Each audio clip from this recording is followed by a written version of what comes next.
Greetings and welcome to another episode of the Virginia Hospital and Healthcare Association's Patients Come First podcast series. Podcast episodes are available on VHHA.com and on popular podcasting hosting sites and apps including Apple Podcasts, Spotify, Pandora, and many others. Episodes of the podcast also air each Saturday at noon and Sunday at 10 a.m. on 100.5 FM, 92.7 FM, and 8:20 a.m. across Central Virginia. Send any questions, comments, or feedback to pcfpodcast@vhha.com. That's pcfpodcast@vhha.com. Today we're joined by two young women separated by thousands of miles but united on a mission to support pediatric hospital patients. Lara, Jabbour, and Nazanin Nayeri are bicoastal college students and the co-founders of TEDs for Beds, a philanthropic project we'll discuss in just a moment. With that introduction, welcome to the program, guys. Thanks so much for having us. Thanks to both of you for being with us today. Let's talk about how you two connected, because you were strangers to each other until meeting on social media and discovering you both were raising money to purchase and donate teddy bears for pediatric patients. Lara, you're a pre-med student at UVA. Could you please start us off by talking about how you came to pursue this charitable venture? Yeah, of course. Thanks so much for having us. So I think the story of how Nazanin and I met and founded TEDs for Beds is really endearing. So Nazanin lives in California and I live in Virginia. And when we met, there was over 2,000 miles separating us. We were on the opposite ends of the country, but we both had this passion for serving others. I'm a student at UVA and I do a bit of volunteering around the hospital. And each time I would pass by pediatric rooms, I would just think about how daunting it must feel to be a kid in that large room filled with strange machines and equipment. So this past Valentine's Day, I decided that I wanted to do something to help. I decided I was going to use my own money to donate giant bears to help provide some more huggable comfort to those pediatric patients. I decided to share my idea on Facebook, and I was looking to see if any of my friends were interested in joining me. So I only expected a few donations, but the response I got was absolutely incredible. A week later, I saw on a pre-med Facebook group that someone was also raising money for hospital bears in California. I was so excited to see a similar initiative, so I immediately messaged her. And it was then that I met Nazanin and learned about her incredible story and battle with cancer. Wow, I mean, it sounds like kismet. It sounds like you guys were just meant to find each other and start this journey together. Nazanin, like Lara said, you're in California, and your journey to this point has at least partially been inspired by personal experience as a cancer survivor. Like Lara, you have also been pursuing efforts, like she mentioned, to support pediatric hospital patients before the two of you met on Facebook. Tell us about the life events that helped inspire your personal mission to support the work of pediatric patients.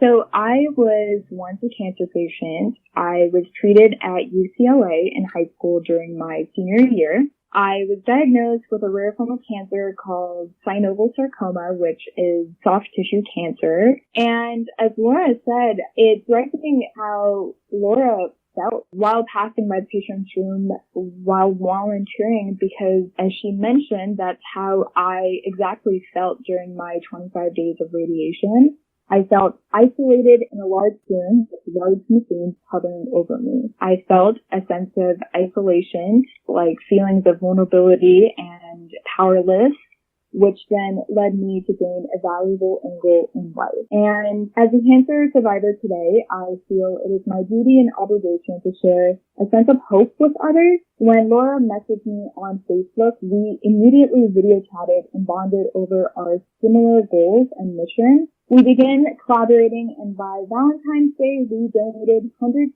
of giant bears to UCLA, where I was treated for my cancer, UVA, and Hale. So an interesting personal story is that one of my friends gifted me a stuffed toy, and I actually have it on my table with me right now. During my many sleepless nights of treatment, it comforted me and reminded me that I am loved and that I can get through this. And this is how I was inspired to give back to patients with bears. Both of us, Laura and I, our mission is to provide patients with large bears to remind them that they're not alone, but rather empowered and loved and thought about. Thank you so much for sharing that. That's just very sweet. It's very nice. Laura, can you give us an update on where things stand now with TEDs for Beds in terms of like the expansion of the campaign and what the program has accomplished to this point? Absolutely. I'm honestly really, really humbled by how much we've gone in the past just few months. We've had many social media influencers, companies, and physicians that have reached out to us and donated and shared our cause online. And many of these people are physicians and leaders in medicine, people that Nazanin and I really look up to. So it's been very surreal and humbling to see them excited about our mission and sharing it as well. Recently, Peekaboo Boutique in Fredericksburg did a collaboration with us where 10% of their sales was Heads for Beds, and we were able to raise money that way. We've had amazing photographers who have donated their time to take photos of patients, of kids with bears, so we can use them for our up-and-coming website. We're going to be included in a magazine pretty soon. And undergrads across the country have been reaching out and wanting to found their own Heads for Beds organizations in their cities and colleges. We're also working with Yale med students to help spread this even further. It's been really humbling and exciting to see how much you can do in just a couple months. That sounds great. And looking further ahead, Nazanin, what are the future goals for Heads for Beds? And is there a place, if anyone listening is interested in a website, or where are you guys on social media so that people can connect and support your work? As of right now, we are working closely with the University of Virginia professors to make this an official 501c3 nonprofit. Next, we are going to be launching our website soon, as right now we're working on that.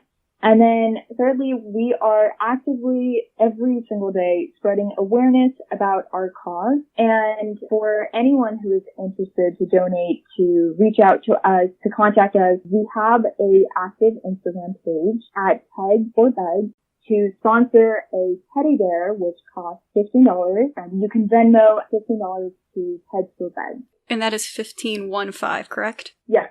Okay, wonderful. Thank you. So, on another note, as I understand it, you're both college students, and COVID-19 has probably impacted being a college student and is probably impacting your upcoming fall semesters. How are you guys both handling that, Lara? It's been tough. There's been a lot of changes, not being on grounds at UVA, being separated from our friends, and not being able to interact with professors closely during class. A lot of my time at UVA was spent volunteering, joining different clubs, and that, of course, has mostly been canceled. But I've been able to find happiness in volunteering other ways online. I'm a crisis text line counselor, so I've been able to do that to help with some of the anxiety that people have been feeling during this difficult time. It's wonderful. Nazanin, how about you? Yeah, so similar to Laura, how she mentioned, it's been tough, but I've been able to manage through by trying my best to practice mindfulness. I've been trying to meditate, trying to participate in more yoga. And with my school, as of right now, we are starting my fall semester end of this month. So I look forward to a new semester. I feel you on the yoga. I started that kind of when quarantine started here in Virginia, and I'm doing it like 2 or 3 times a week now. It's really been helpful, I'm not going to lie. It's nice to get a sense of mindfulness. Yeah, for sure. All right, so before we go, I have a couple more questions for the two of you, just so listeners can kind of get a better sense of who you are beyond your charitable work. First is, what is one piece of advice you would give someone who is looking to start a charitable initiative like Heads for Beds? Laura, we'll start with you. I would say just do it. Reach out to people and see if they'd be interested. When I first reached out to my Facebook friends, I never thought that anyone would really be interested or that this would grow so much. I was just sharing it to see if maybe like 1 or 2 friends would want to donate a bear. And I'm so thankful that I did that because I got to meet Nazanin. We now have an amazing friendship, and we've spread this organization all over the country. So I'm just really thankful that I took that one step to share a Facebook post. I would say just go for it. And Nazanin? I also agree. Just go for it. Go after your dreams. I also serve as a founder and college leader to an ambassador program at UCLA Health, and similar to this program that we're doing for patients, both of them, required me to step outside of my comfort zone and reach out to directors, reach out to Facebook groups. Again, just go after it. If you have an idea, you never know. And I hope for anyone who's interested out there to come up with their own programs, use our story as inspiration. We are 2 college students with similar backgrounds that met online, and we've now been able to grow our program, and not only grow, but also give back to patients to make them feel loved, thought about, and empowered. I gotta agree with you both. I think that is great advice. I am a big fan of just going after what you want, and especially when it benefits other people. I think that's just very noble, and I think more people, if they have those kinds of ideas, should just go ahead and do it. If this is something that you're passionate about, time just flies by, and that's exactly how Laura and I feel about this. I'm just so grateful that I reached out to you, Nazanin, on Facebook. I didn't realize it was going to grow this much from just a simple message like, hey, I love what you're doing. Let's chat sometime. Yeah, definitely. I agree with you. Just the story of how far we've been able to come for this program that we're starting, it's been striking. That's just wonderful to hear, two people passionate about the same work coming together. Now, this is an entirely imaginary premise, but in the hypothetical scenario that you can anticipate your final day on Earth, what would your last meal be? Nazanin, you can go first this time. Oh, no. Okay, let me think about this. You're putting me on the spot. Okay, I would say I like pizza with pineapple. I know this is controversial, but... No, same.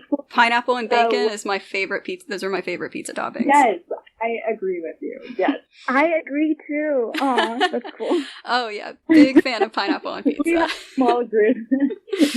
And Laura, what would your final meal be? I would say anything sweet. So probably tons of dipping dots, all the types of candy you can imagine, like Tails, Skittles, M&Ms, all of it. Just everything sweet. I love it. I have a big sweet tooth as well, so I understand. And finally, if you were stranded on a deserted island, what one book, one album, and one movie would you take with you to keep yourself company? We will go ahead and spot you a copy of your religious text of your choice. So other than that, what are your 3 entertainment survival kit picks? Laura, you can go first. I'd have to think about that one. Well, currently I'm studying for the MCAT, so I guess I would take all of the Kaplan and Princeton Review MCAT books with me.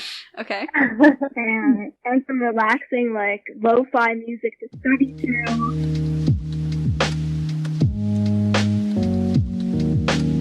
Okay, perfect studying music. Yeah, perfect studying music.